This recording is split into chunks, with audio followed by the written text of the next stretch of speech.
Due to policies in the city that make it darn near impossible for them to make their money back, landlords in New York City are keeping 13,000 rent controlled units empty for multiple years. I'm Tony, and this is Real Estate Investing and Landlord News. All right, so I'm bringing up a topic that I cover quite often, and that's rent control, and particularly in New York City. Now, I've mentioned before that, hey, there are landlords up in New York who are doing something called warehousing, where they're basically keeping rent controlled units empty after they become empty because they can't make a profit by fixing those properties up and then putting them back on the rental market. And, they think this is a big problem. And rather than looking at the root cause of the problem, which is landlords have an inability to actually make money off of those units, well, they blame the landlord. They victim blame essentially. They say, well, you should be able to make money off of this because we declared that this is how much you can raise the rent to. Well, that's dumb. Okay, rather than allowing the market to dictate what rents are, they think that some government agency or some rent control board is smarter than what the markets say. And so these landlords are like, no, if it costs me 100 grand to be able to fix this unit up after a rent control tenant moves out of it, me adding $50 a month onto the rent, well, I'm never going to be able to make up that 100 grand. Never. Okay. So I'd rather just keep the place empty, and maybe the rent control laws will change at some point in time. And there actually is a possibility for those laws to change because right now, going through the federal court system is a fight that landlords are having against rent control, right? It might get rent control knocked out throughout the entire country. We'll see. I'm not hopeful, but it's possible, okay? So landlords, they might have some relief at some point in time if if this gets up to the Supreme Court and they decide that, hey, rent control is not constitutional. Now, that would be the best case scenario. Worst case scenario is they kick it back down to the lower courts, and those lower courts are obviously going to be a lot more progressive, especially in an area like New York. So there's not a good chance that this is going to happen, but there is the possibility. But anyway, going back to the story, landlords are keeping 13,000 units basically warehoused for multiple years empty, and they're upset about it. They're upset. These tenant advocates and these tenants are upset because they say, oh, there's a housing shortage. They need to get these units back on the market. Well, my personal belief is that you cannot force a landlord to offer these rental units if they don't want to. If I own a building and I want to keep my building empty and continue to pay the taxes, etc., right? That's my right as a property owner. So yeah, they're barking up the wrong tree. They're sitting there and they're like trying to even take away a landlord's ability to not be in the rental business if they don't want to be. So before I get into the article, go ahead, hit the like and subscribe button. Maybe leave a comment down below. Let me know what you think, okay? Do you believe that, well, first of all, I was just talking about the federal court case that they have that could potentially end rent control across the entire country. Do you think that's going to happen? And second of all, do you blame these landlords for keeping these units empty? Okay. I mean, I've gone over the numbers many times before, so I'm not going to go over them again, but basically, it's darn near impossible to make that money back from the repairs and the updates that are necessary for these units. And that's part of the reason why they've been sitting empty for years. Okay. But anyway, let's get into this article and see what it says. This article is coming from thegothamist.com, and it says more than 13,000 rent stabilized units in New York City are sitting empty for multiple years, report finds. And it shouldn't be surprising. I mean, there are hundreds of thousands, if not millions of units. There's probably millions of units in New York City, rental units, right? So 13,000 really isn't that many when you think about the sheer huge number of units there are overall within the city, okay? This is a very small number of units, but what they're really upset about is these are rent control units, okay? These are units that are supposed to be cheap. They're supposed to be affordable housing, and landlords are keeping them off the market. And they are pissed about it. They are pissed. your policies are the reason that these units are not available for rent right now. So anyway, let's get into the article and see what it says. More than 13,000 rent stabilized units sat empty for the past 2 years amid a heated debate over warehousing low cost units, according to a new review of state data. Tenant organizations, landlord groups, and policymakers have been trying to determine the exact number of empty rent stabilized units in New York as the city contends with a dire housing shortage, surging homelessness, and record breaking rents. The city's independent budget office reviewed state data and found that the number of empty rent stabilized apartments decreased significantly from 2021 to 2022, following a pandemic related exodus from Manhattan.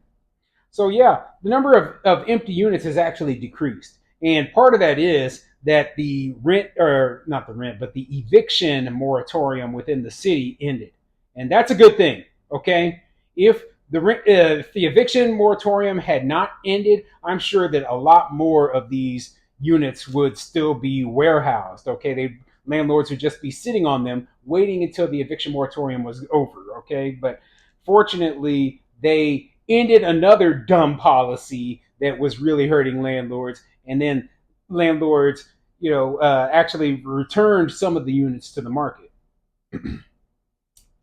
Landlords listed 42,275 rent stabilized apartments as of April 1st of last year, with most of those apartments marked as newly vacant, the IBO said. The agency said 13,362 units sat empty for at least 2 consecutive years, up from 12,300 in 2021, suggesting they were vacant for reasons other than the routine movement of tenants.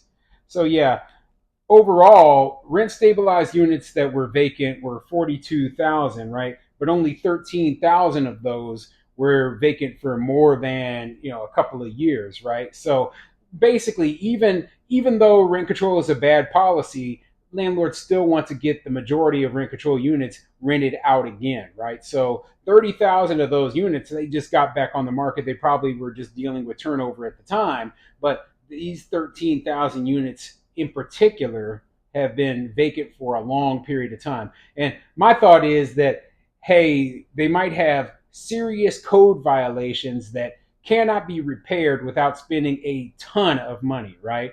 Or they might have things that basically make the apartments unlivable. So, like stuff that was cool in the past, like not having I don't even know. Like I've heard that there are some apartments in New York City that are in buildings so old that they don't even have heat in them, right?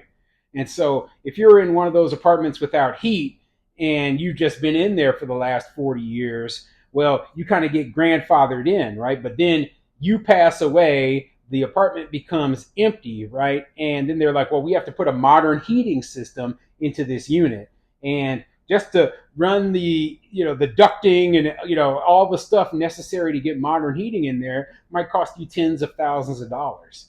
And so they were like, well, rather than renting this place out again, we're just going to leave it vacant, and maybe at some point in time we'll figure out some other use for it, or maybe if it actually becomes profitable for us to update it to modern standards, then we will update it. But until then, we're just going to leave this place vacant. So, there might be units like that, for example. Okay. So, I don't think that this is an overall, like a trend that's, just become so pervasive that, it's really, really hurting the affordable housing within the city. The affordable housing problem is not being affected by these 13,000 units spread throughout a city of 8 million people with literally millions of rental units. Okay, I think this is just a small number of units that are in just terrible disrepair.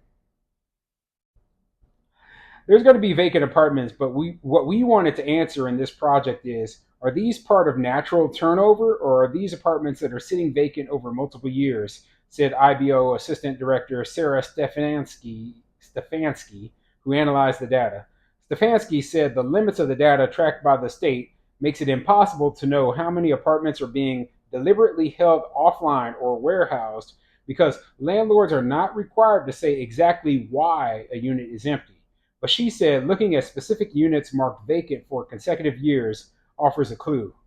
The issue of empty and warehoused apartments is fueling intense debate, with policymakers proposing legislation that would force owners to bring apartments back on the market. City officials enacted a grant program for landlords with empty units in need of renovation. See, and that's what they want to do. They want to force landlords to bring their units back on the market, force them to rent out units that they own, whether they want to or not.